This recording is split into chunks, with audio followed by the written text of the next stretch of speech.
In 1977, NASA decided to equip the Voyager 1 spacecraft with a cultural visiting card from the human race in the form of a 12-inch gold record. The music of Johann Sebastian Bach was an obvious choice for inclusion. One of the pieces on the disc was the first movement of the second Brandenburg Concerto.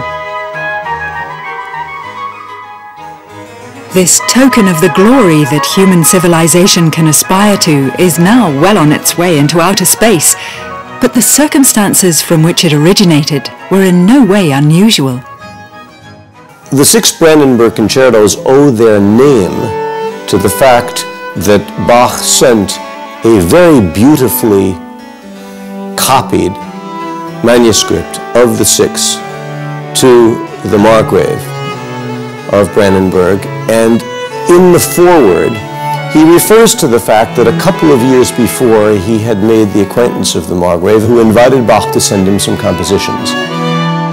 In accordance with your Highness's most gracious orders, I have taken the liberty of rendering my most humble duty to your Royal Highness with these concertos, which I have scored for several instruments. And in sending these 6 concertos to the Margrave, it's undoubtedly the case that Bach was hoping that maybe there was a possibility of his getting a good job there, a job which did not materialize. We don't know whether Margrave Christian Ludwig of Brandenburg ever acknowledged receipt of these scores dispatched to him in 1721. Bach's biographer, Philipp Spitta, was the first to call the 6 works the Brandenburg Concertos, and that was in the late 19th century. The name suggests that Bach intended them as a set, but there's no evidence of this.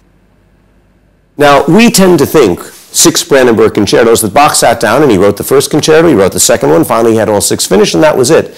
But that's not the way Bach worked in general.